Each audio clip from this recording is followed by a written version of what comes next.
Hello everyone, welcome to a new book haul. I have my two faithful assistants here, Mildred and Abigail, are going to help me out. And yeah, I took them out for a hike and I checked the radar first, like I usually do, and it didn't show any rain for an hour and a half. So I went out and got soaking wet. So the radar was a little bit off, so we all got a little bit wet.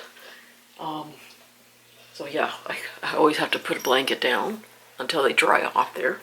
So I did get some more books from Bookoutlet. The majority of these are Bookoutlet. There might be a couple that are from a thrift store, but the majority are Bookoutlet.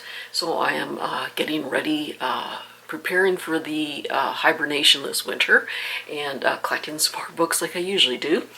So I will get started, and yeah, every time I start filming, Abby decides to clean her private, so excuse me, she does that every time I start filming.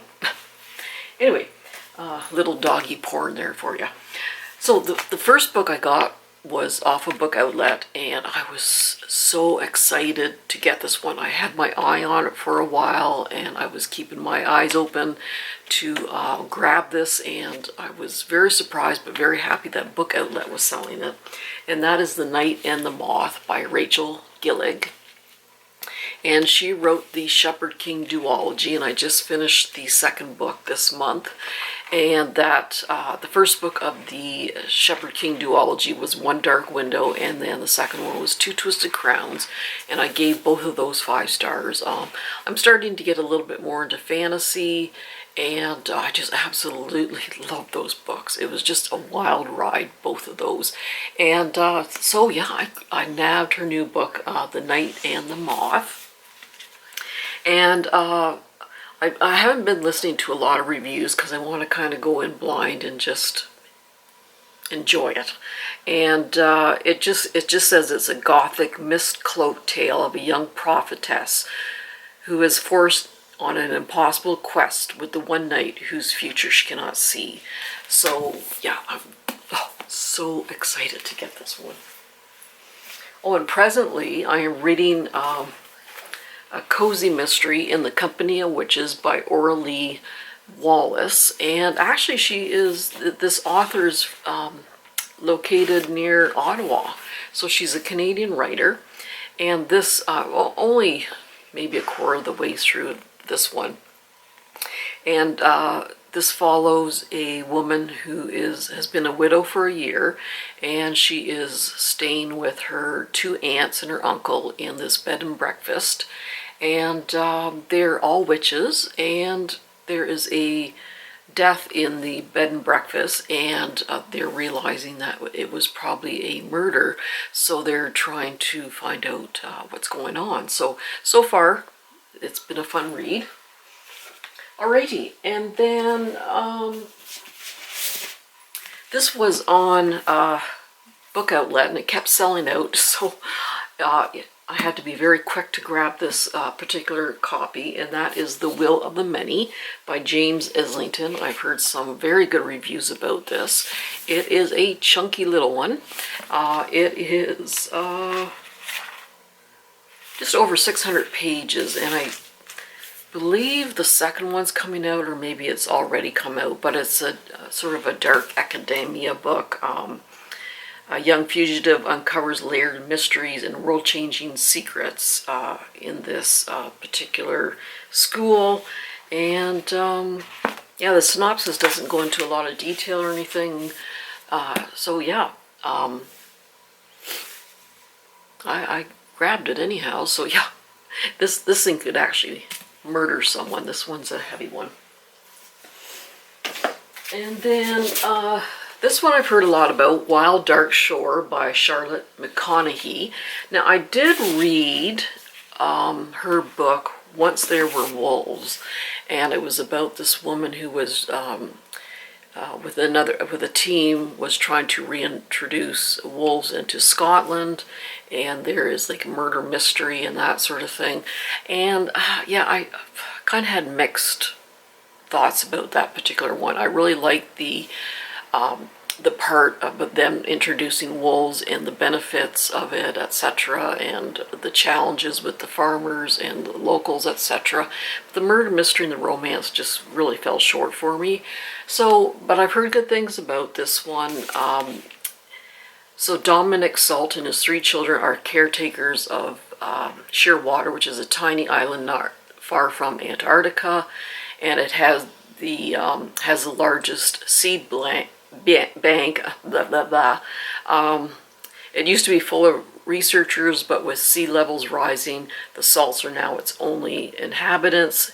And then during the worst storm the island has ever seen, a woman mysteriously washes ashore. So yeah, I've heard good things, so we'll see how that one is. And this one is our Infinite Fates by Laura Stephen. Ooh, it got kind of squished there on the corner. But a beautiful, beautiful copy. And it's got gold foiling. Edges, there's the sprayed edges. So yeah, I love my sprayed edges. If every book could have a sprayed edge, I'd be so happy. And so Evelyn can remember all of her past lives. She can remember that in every single one of them, she's been murdered before her 18th birthday by Arden, a supernatural being linked to her soul. The problem is she's quite fond of her life as it is now, and her little sister needs her in order to survive. So Evelyn wants to save her sister, she'll have to find the centuries-old devil who hunts her through each life before they find her first, figure out why she's being hunted, and finally break their curse.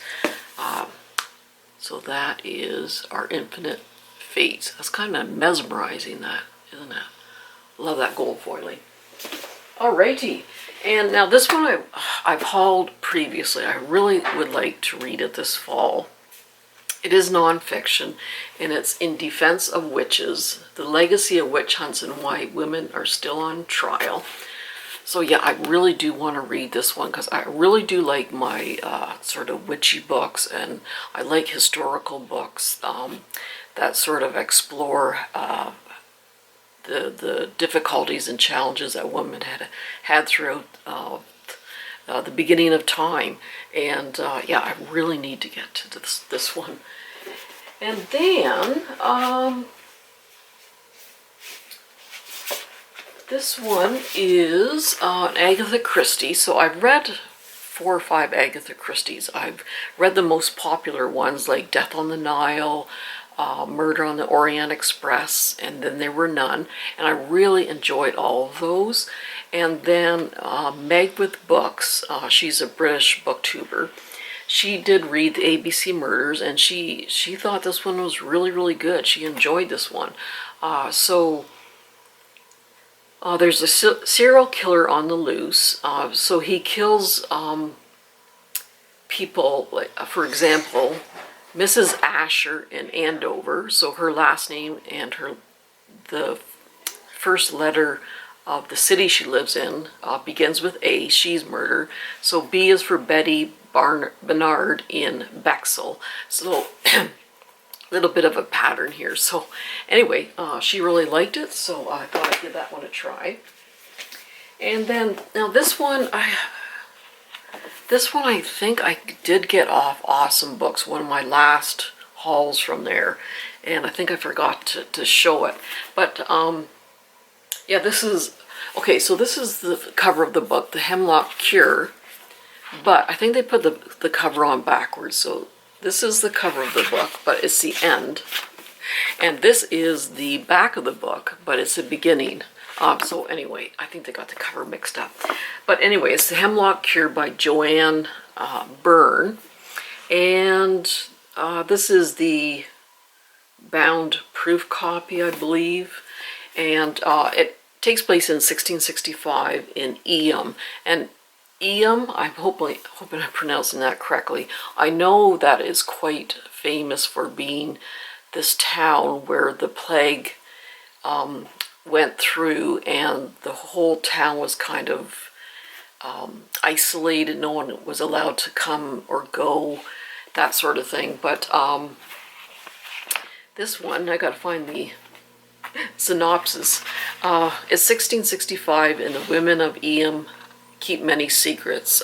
So the village midwife walks a dangerous line with her herbs and remedies. There are men in the village who speak of witchcraft, and Isabel has a past to hide. So she tells nobody her fears about Wulfric, the pious, reclusive apothecary. So yeah, it's just, I love that time period, and it sounds really, really good. Alrighty, and then for the winter time, I thought this would be good to read. This is called Suddenly by Isabelle Autissier. Hopefully I'm pronouncing that correctly. So a young couple must trust each other with their lives when an adventure on the high seas become a nightmare in the Antarctic. So this couple, they decide to quit their jobs, and they fix up an old boat and they decide to sail around the world, and then they make an unscheduled detour to a small Antarctic island, and a storm leaves them stranded. In a dark twist, they find themselves living out the kind of adventure they'd only read about. And yeah, a stunning, harrowing tale of survival and love. So that sounds like a good winter read. And then Jasper Fforde, I read a couple of his books, the fairy tale ones. The one was about the three bears, and what was the first one? Oh, Humpty Dumpty was murdered. So this is the first book in the Chronicles of Kazam. This is the Last Dragon Slayer. Now, I think the main character is 15, so it's sort of a young adult one, but I mean, his writing is just so humorous and clever. I thought, you know, I saw it on Bookoutlet, and I thought, I gotta give this a try anyhow. Alrighty, now, Stephen Graham Jones, I haven't read anything from him. I do have, let me just get comfy here. Whoops. Yeah, the girls are passed out there. I do have My Heart is a Chainsaw, I think it is. I do have that, and I really need to get that out and read it. But yeah, he does very good horror books. So this is The Buffalo Hunter, and it's about an American Indian revenge story, basically. So this tribe, I think there's 217 Indians who have passed away, and they find this diary that was written in 1912, and yeah, it sounds like they're getting their revenge.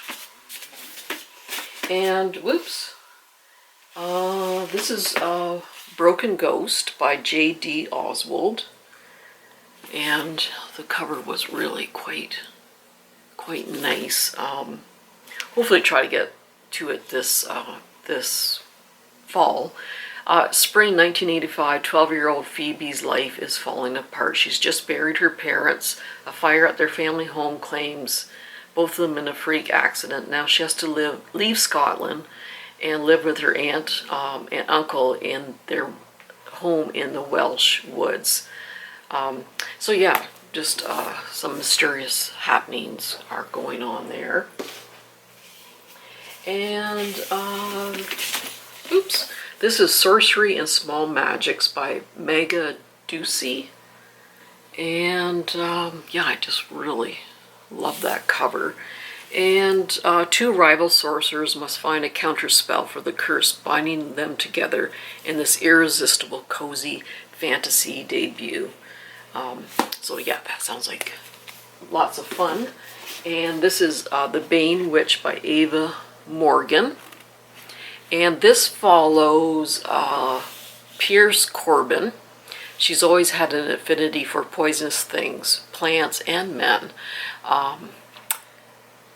So she fakes her own death in an attempt to escape her volatile marriage and goes to stay with her estranged great aunt in the mountains. And she realizes that she comes from a long line of poison eaters, bane witches, who ingest deadly plants and use their magic to rid the world of evil men. So that's The Bane Witch. Alrighty, and then this is by Caitlin Rosakis, The Grimoire Grammar School, Parent Teacher Association. So I thought I love this cover. And then it's got these sprayed edges, and when Vivian's kindergartner area gets bitten by a werewolf, she's rapidly inducted into the hidden community of magical schools. And yeah, she careens from hellhounds in the school corridors to demons at the talent show, and she races to keep up with the arcane secrets of her new society. So that just sounds like quite a bit of fun. And so a few years ago, and I really need to get at this like a lot of books, this is by Tannery Dew, and this is The Good House. So I really need to get to this and read this. But it's like a kind of a haunted house kind of story. And then this one I got off Bookoutlet, and I've heard such good things about this one, called The Reformatory. And it's like it's sort of like a horror paranormal kind of book. So it takes place in Florida in 1950, and 12-year-old Robbie is sentenced to 6 months at the Gracetown School for Boys, an institution, because he was trying to defend his sister. And then Robbie's journey further into the terrors of the Jim Crow South and the real horror of the school they call the Reformatory. So Robbie does see ghosts and hauntings and that sort of thing. So yeah, I've heard such good things about this particular story, and I really need to get into her books because she is supposed to be a really phenomenal writer. Alrighty, and then a little while ago I did pick up A Death in the Door County, and this one, I had this laying beside my bed at one point, and I spilled a drink all over it, so it's kind of wrinkled up. But this follows Morgan, who's the owner of the Odds and Ends bookstore in Door County, Wisconsin, and she has a hobby, and that is she hunts cryptids, creatures who are rumored to exist but have never been proven. And so when a large number of bodies appear on the shores of Lake Michigan with injuries that look like bites from a giant unknown animal, she joins up with the police chief to help figure out what was going on. And then Bookoutlet had the sequel, which is Death in the Dark Woods. So yeah, they kind of sound like cozy mysteries in a way. And then now Susan Juby, she's a Canadian author, and she wrote the Woolfield Poultry Collective, which was a couple of books, and it followed this woman who inherits a farm on Vancouver Island, and she tries to make a go of it with farming, and it's funny, it's humorous. It's about found family, and I did enjoy those books. So she does have this other series. I think there's 3 or 4 in the series. I just picked up the first 2 anyhow. And it's just this woman she's actually a butler, and she just solves some murder mysteries in that. So hopefully they're quite humorous, like her Woolfield Poultry Collective stories. So I thought I'd give those a try. And Oliver Potch, I'm not sure if I'm pronouncing that right. I've read quite a few of his books in the past, and they followed this executioner. I think it was the Hangman series. Yeah, the Hangman Daughters series. I read the first 4 books of it, but they were so hard to find, so I wasn't able to finish the series. But it was about this hangman, and this took place, I don't know, 14th, 15th century, and back then, if your father was an executioner, you became an executioner, you became his apprentice. And yeah, he was kind of a conflicted character. He inherited this position where he was the hangman, and but he was kind of isolated. Him and his family were isolated because no one really wanted to deal with this kind of bad luck to hang out with the hangman. So he didn't have a lot of friends or anything like that. But it was such good mysteries. I just really, really enjoyed that series. And this is a new series, The Gravedigger's Almanac.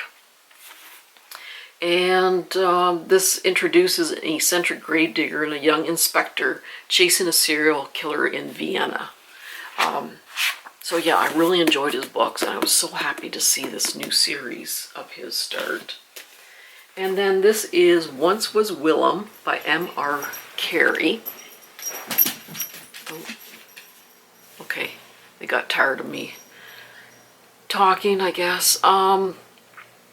So yeah, it's, you know, they had a synopsis on Bookoutlet, but they don't have it on here. It just says, a wildly original and enthralling dark medieval fantasy unlike you've ever read before, a fable of twisted folklore, macabre magic, and the strangest of found families.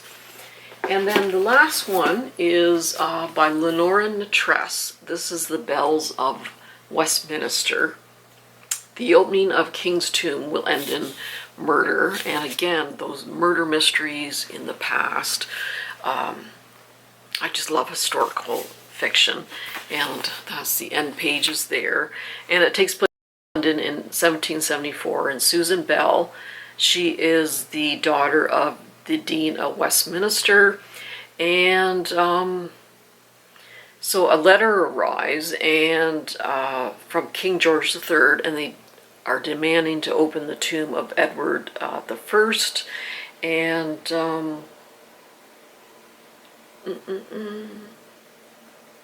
one of the antiquaries is found murdered, and the corpse of Edward the First is stolen, and her father's position is threatened, and so she has to, she wants to investigate this, these happenings. So yeah, that sounds right up my alley. So that's it. That is my book haul there. Yes, I'm like a little squirrel, gathering up all my books for the winter, and that's it. I hope you enjoyed, and hope you have a great reading month, and we'll see you soon. Bye-bye.